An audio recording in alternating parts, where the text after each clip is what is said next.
Morning, Trainiacs. Gonna go do a little bit of water running. Actually, some really intense water running, mostly because it's gonna be with the aquasizing ladies. But we're working on how to increase my running mileage safely, and water running is going to be one of those things. So, we water run. I've got a new way to do it. More on that in a bit. They're pushing it. Shit.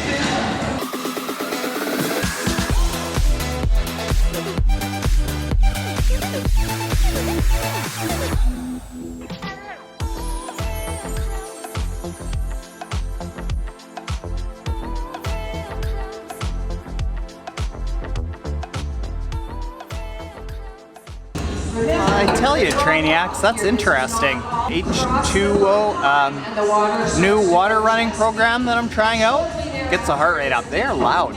All right, when we get back, we're gonna talk about how to increase your running volume during the off season with frequency, duration, and intensity. How much of each you should be doing if you wanna focus on your running. All right, Trainiacs, I wanna try something. If you followed while we were in Kona, quite often in a lot of the videos that we had there was like a whole bunch of light streaks right there, and everyone was like, clean your lens, man, clean your sensor. Yeah, it was very clean, but our lens here was scratched. So that's the size of the old lens. That is a micro 4/3 17 to 14 with a 4.0 aperture. That means the background, you don't get a lot of that. We got a new lens with a little bit of a different speck on it. Not like a speckle, but should be able to blur out the background so that my face is just framed nicely. Let's pull this out and we'll try that, okay? So, old lens right now, and new lens right now. At first glance, doesn't look any different, but the difference is with this more wide open aperture, when we start going into low light in places like the pool or in here or late at night, should be able to just let in more light into that lens. It's enormous. Look at the difference here. That's the new lens. Big, so big. Hopefully get that blurring over here. Get that blurred up. All right, running. So, if you're like me and you want to work on your running over the course of this off season, you don't look that bad. You want to start bringing up your running mileage, because running mileage is one of the most commonly correlated factors that determine how fast people run. But with triathlon training lumping on top of that, it's not just as simple as, well, hey, go run more and you're gonna run faster. You've got to be careful and very structured in how you do it, because we aren't just running all the time, so our body doesn't have the durability to build up that mileage like, no problem. We've also got to swim and bike on top of it, so the frequency tends to be harder to get in, and thus injuries tend to prop up. If you're going to get injured, it's going to be in the run. What I'm going to give you here are some guidelines for if you do want to start bringing up your running mileage to improve your run. Here's how you do it. Number one, frequency. We want to run over the course of a week as much as possible. Ideally, every single day. Now, that doesn't mean that you need to do a running workout every single day. What I'm going to do going into this winter is I'll probably get a pair of cross-country skis. I'll do my long run as a long ski, and I will do my track run as a water run like we did there to get that intensity, get that heart rate really pumping from moving the arms and the legs. So that my peripherals, my arms, my legs, and my cardiovascular system are all being taxed similarly to how I do my running. Now, what I'm not gonna get is a body that builds up durability to the pounding of running.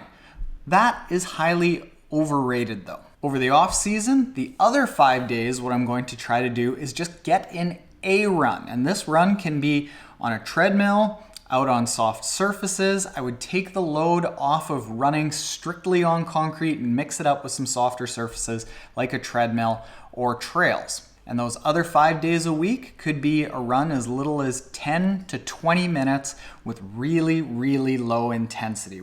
We're talking just being able to breathe through your nose or heart rate of under your maffetone heart rate. Look that up. So that's running frequency. As far as duration goes, like I said, those 5 kind of garbage runs a week that are just intended to keep your body familiar with running so that your body learns how to build efficiency and good mechanics with running, those only need to be about 10 to 20 minutes each. The other runs, the water running, the long run, which is cross-country skiing, during the off-season and the start of the base building season, you really only need to go up to about 50 minutes max because we don't need to be building a huge amount of endurance. We're just looking at keeping the body fresh in that running motion. So 40 to 50 minutes, lots in those other 2 runs. And then finally with the intensity, like I said, those 5 runs throughout the week that are the garbage runs, keep your heart rate under your maffetone method heart rate. So in my case, that's 135. You can monitor this by only going as fast as nasal breathing will allow you to do. That'll limit the intensity right there. We'll keep the intensity for that track run, that more intense run, a fair bit down because you're in the water, so your heart rate's not going to be sky high. Again, the intensity is nice and low. And then in the long run, the cross-country run, or if you are actually doing a long run, you can keep the intensity low for most of it and then pick up the speed towards the end of the run. And what that teaches you how to do is to be able to go fast even at the end of a run when your legs are fairly tired. Now keep in mind that is only in a couple of scenarios. Number 1, you want to work on your run. I want to work on my run. Number 2, this is only if your body and your time allows for it. My body, very cautious about building up mileage, so I've got to substitute some things like that water running and the cross-country skiing to take that load off the body so I don't get banged up and I don't get injured. If you don't have time for it, you just don't have time for it. And if your body doesn't allow it, your body doesn't allow it. So listen to your body. This is a perfect ideal scenario, but if you can't get to ideal, some is better than none. Let's try that to get a little bit of the depth of field. Just a tad blurrier background. Interesting. Comments below if you notice any difference whatsoever. So if that's a lot for you to figure out and knowing like when to start transitioning out of just those 5 garbage runs into more sport specific, like getting race specific intensities when you transition out of that and start incorporating things like hill sprints and actually getting out of the pool and getting rid of those cross-country skis, that's all taken care of in the new Team Trainiac training platform. If you want to be notified of when that comes out, because we only are opening up a limited number of spots right at the first launch, go to triathlontaren.com/team waitlist. Just sign up so that you get notified when it happens. I'm going to be looking like this basically for the rest of the day. Let's get this right. Well, there's some blurriness. That's not bad. Pretty. Later, Trainiacs.